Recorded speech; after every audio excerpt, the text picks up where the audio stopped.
What was left? Both disabled, which I forgot to say. Oh, that's right. And fun fact, we're both disabled. Disabled as fuck. Hello, I am Michelle, aka Rebels NYC, and I'm here with Lizzie. And today we're going to do something that I have been thinking about doing and have been saying that I'm going to do, and that is participating in the hashtag CryptoVote Twitter chat. So I've been saying, I'm going to participate, but lately going to participate via a blog post or like a video or different medium instead of participating via like this internet Twitter chat like in real time.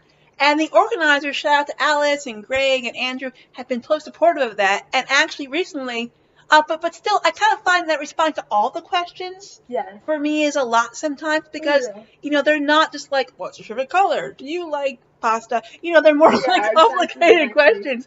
And so Andrew, shout out to Andrew, said, hey, you don't have to do all the questions. Just pick a couple questions and answer those. And I'm like, whoa. Because I was thinking, do it all or don't bother. Right, but he's like, no, just take a couple questions. That's fine too. So thank you, Andrew. My name's Lizzie, and I'm Michelle's home health aide, and I'm an activist and artist living in New York. And my thoughts on the upcoming midterm are please vote because it's so important, and literally drop everything and go vote because really there's not anything that's more important than that unless it's like life-threatening, because it is life-threatening, so please go vote. All right, hi, I'm Michelle, and I am a queer intersectional artist and activist and other things that I'm probably looking at the moment. What do you think about that? It gives me emotional gas. It's just because it's like we could vote them out, turn something around, or it could go, and the fact it has to go, and thus I feel, and but, there is potential for great change. What are some other strategies or ideas on how to mobilize reluctant, uninterested, apolitical, or cynical people from voting, especially from the disability community? Well, I think there are a lot of people. They're saying reluctance. Yeah, I think this is more on the reluctant side of people. There are a lot of people on the left who are like, fuck the system. and like, we're going to change the system and like revolution and everything. And they don't want to work within the system. Yes. And I used to be really, really big in that myself. And as I got more into disability rights activism, and I learned a lot from ADAPT, although I have yet to actually go to one of their protest goals. But I'm friends with people at ADAPT, so I've seen their actions, and what I've learned from them is that first of all, there are people who can't wait for the goddamn revolution to kick in. One, who like it's life or death now. You know what I mean? But two, I think there is a lot of, is merit the right word? Or there's a lot of benefits to kind of, yes, like civil disobedience, and let's protect the system, but then let's also work within it, because this is what we have right now, and we can't wait till this. Let's work to change the system, absolutely. But in the meantime, this is what we're working with, so let's work with it and then do that. And I think that's why it's really important. I can understand when people are a bit like humbug about voting. For one, we have the electoral system, where like I voted for Hillary, she won the popular vote. I wanted Bernie, but I voted for Hillary because fucking Trump. It's so like I can't. All right, I can't go back to that moment without like letting that out. It's like, I can't. But, Jesus fucking Christ. If voting had no power, and we were having this conversation, it wouldn't be so fucking complicated. There wouldn't be voter purges. They wouldn't do, what's the word, gerrymandering? So they can get, because there is power in voting. Yeah. Okay, and that's why it is important to vote. And especially in the local elections, because a lot of shit is decided in our local elections.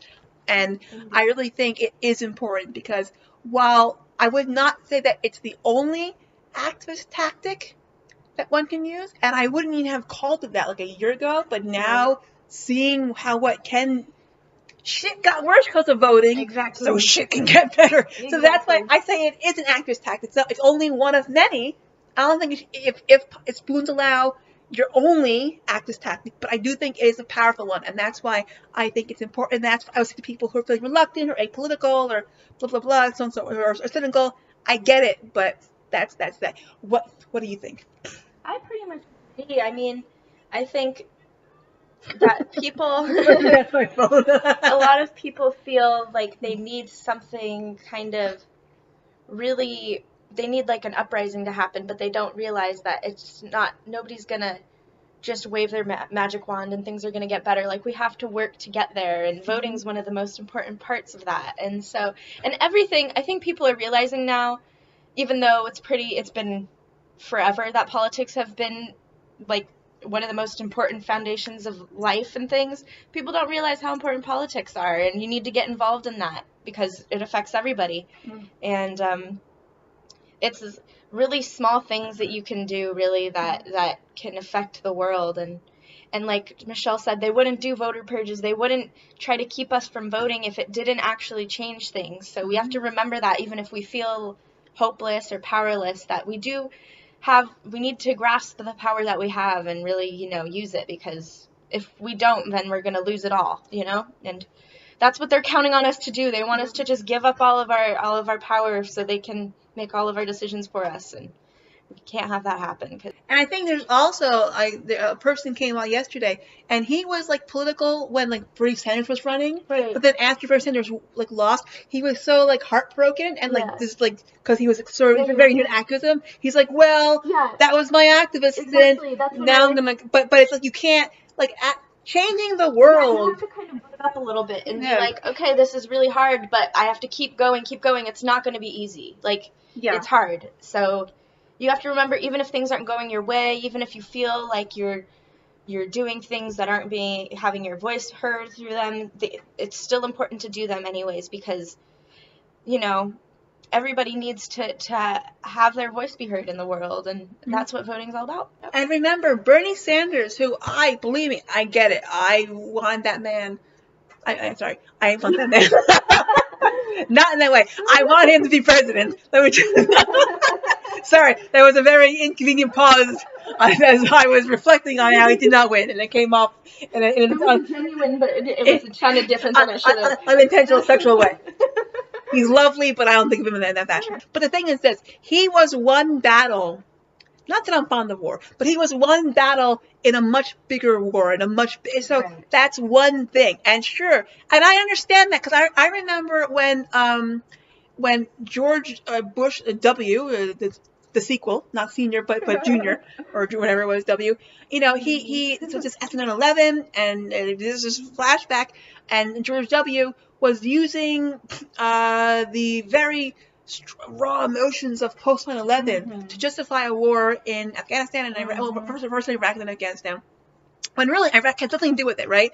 And I remember there was this one giant protest that I went to, over 200,000 people alone in New York City. We shut down the east side of New York City, okay? Everyone from all walks of life. I was smushed up against this before I was in a wheelchair, so it was easier to do this. And I remember the next day we were totally ignored. It was like it was worldwide, first of all, but it's like we were ignored, we were dismissed, it never happened. And I was like, how can they ignore the people? Because I was a little bit more naive at that point in time. And it really broke my heart. So I get that when you're very new and you put your passions into it, that's why it is important to do self-care. Oh, yeah. Do self-care, cry, rant, do what you need to do, but then get back in there. And that's what we need. If we want to unfuck the world, which we need to do, it's not going to be like a boop, done. It's going to take work, because the powers that be benefit from keeping it as status quo as is. So they're going to fight against that. But this does not mean that we can't win. It just means that you got to do some self-care, realize that we're up against, but it can be done. There are actually 8 questions, and I'll put a link to the blog post. That's all the questions, so you can preview it. Yes. October 21st at 4 p.m. Pacific, 6 p.m. Central. Okay, cool. So it's voter realization. It's going to be a really, really badass chat. And as the organizers have told me, you can participate either in real time. You can make a blog post about this. You can answer all the questions, some of the questions, one of the questions. You can make a video about it. You can, you can tweet things blatantly. It's all good. I mean, there really is a very much. That's why I love the Twitter chat, because there are different ways to participate, and that's really important. Not everyone can participate in the main way. Oh, totally. Yeah, and they're very supportive of that. So I want to shout out to Alice and Greg and Andrew. Thanks for being awesome. This is Michelle. And Lizzie. Thanks for watching. Peace out. Be kind to yourselves. Be good to yourselves. Have solidarity for each other. Yes. Let's take this shit over. Vote. Vote. Midterm. Woo!